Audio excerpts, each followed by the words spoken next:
Breaking news చూస్తున్నాం. తెలంగాణ ప్రభుత్వం ఏర్పాటు చేసిన ఈగల్ టీం మరో భారీ ఆపరేషన్ సక్సెస్ఫుల్ గా నిర్వహించింది. డ్రగ్ మనీ లాండరింగ్ చేస్తున్న కింగ్ పిన్ దుర్గారం ప్రజాపతిని ఈగల్ పోలీసులు అరెస్ట్ చేశారు. ముంబైలో 3 కోట్ల హవాలా డబ్బును ఈగల్ బృందం స్వాధీనం చేసుకుంది.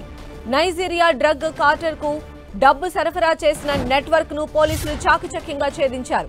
ఈ కేసులో ఇప్పటివరకు 25 మందిని అరెస్ట్ చేశారు. నకిలీ పాస్పోర్ట్లతో విదేశీయులు భారత్లోకి వస్తున్నట్లు ఈగల్ పోలీసులు గుర్తించారు.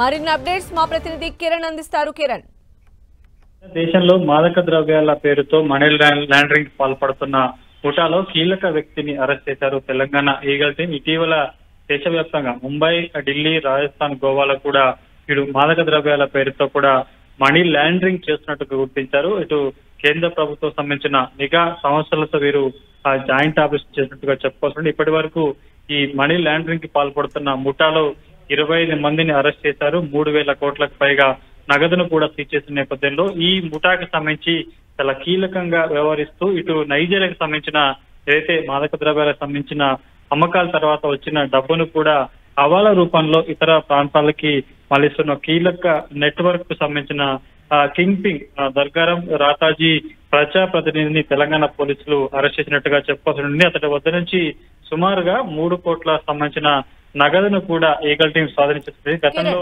ఓ కేసుకు సంబంధించి కూడా ఈగల్ టీం దర్యాప్తు చేసే భాగంగా అప్పటి డ్రగ్స్ సంబంధించి కావచ్చు, వారు హవాలా రూపంలో నడుపుతున్న నెట్వర్క్ సంబంధించి కూడా చేసే క్రమంలో కూడా ఈ కీలక కింపింగ్ ఇటు ఈగల్ పోలీసులకి వాళ్ళకు సంబంధించిన జాడ తెలిసినట్టుగా మనం చెప్పుకోవాల్సి ఉంటుంది. సంధ్య, కిరణ్, అయితే ఒక్క వ్యక్తి దగ్గర నుంచే ఇంత పెద్ద మొత్తంలో మనీ బయటపడ్డము అంటే ఇంత లావాదేవీలు జరుగుతూ ఉన్నాయి కదా, అసలు అంటే దీని వెనుక ఎంతమంది నెట్వర్క్ ఉండేటువంటి అవకాశం ఉండొచ్చని పోలీసులు భావిస్తున్నారు?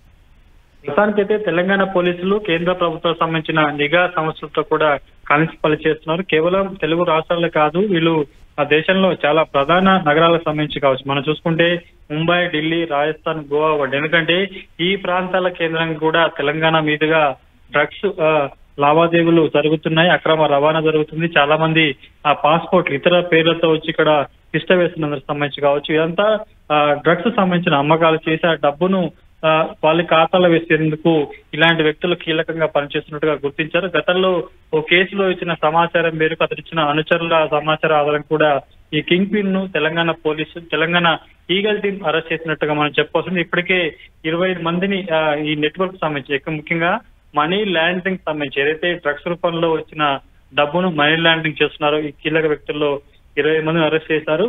అందులో ప్రధాన సూత్రధారులు ఇచ్చిన సమాచారం మేరకు కూడా ఈ కింగ్ పిన్ ని పట్టుకున్నట్లుగా తెలంగాణ ఈగల్ టీం చెప్తుంది. సంధ్య, అయితే కిరణ్, ఈ కింగ్ పిన్ వెనుక ఇంకా పెద్దల హస్తం ఉండేటువంటి ఛాన్సెస్ ఎంతవరకు ఉండొచ్చు? అంటే ఇంకా పెద్ద నెట్వర్క్ ప్రస్తుతానికి మనకు అందుతున్న సమాచారం ప్రకారం వరకు ఒక విదేశీయుడు సంబంధించి కూడా ఈ మొత్తం ఎంటైర్ నెట్వర్క్ నడుపుతున్నట్టుగా తెలుస్తుంది. ముఖ్యంగా నైజీరియాకు సంబంధించిన వారి వద్ద నుంచే కూడా వారు అక్రమంగా దేశంలోకి డ్రగ్స్ ను తరలించడం, ఆ తర్వాత అమ్మకాలు చేయడం, ఆ తర్వాత వచ్చిన డబ్బును వారి ఖాతాల్లో వేసుకునేందుకు కూడా ఒక నెట్వర్క్ ను ఏర్పాటు చేసుకుని కేవలం తెలుగు రాష్ట్రాలు, దక్షిణాది ప్రాంతాల్లో కాకుండా దేశవ్యాప్తంగా 10,000 మందికి సంబంధించి కూడా ఒక నెట్వర్క్ ఉన్నట్టుగా తెలుస్తుంది. అక్రమంగా డ్రగ్స్ సప్లైతో పాటు కన్జ్యూమ్ చేయడం, వారి దగ్గర నుంచి డబ్బు ట్రాన్సాక్షన్ చేసుకోవడం కూడా నెట్వర్క్ సంబంధించి కూడా ఒక విదేశీయుడు కొంత దీన్ని ఆపరేట్ చేసిన తెలుస్తుంది. అతన్ని కూడా గుర్తించారు, గతంలో అతన్ని అరెస్ట్ చేశారు. కాబట్టి అతను ఇచ్చిన నెట్వర్క్ ఆధారం కూడా ప్రస్తుతానికైతే ఇటు ముంబై కేంద్రంగా పనిచేస్తున్న ఈ ప్రజాప్రతినిధి కూడా ఈగల్ టీం అరెస్ట్ చేసినట్టుగా మనం చెప్పుకోవాల్సి ఉంటుంది. సవ్య, రైట్ కిరణ్.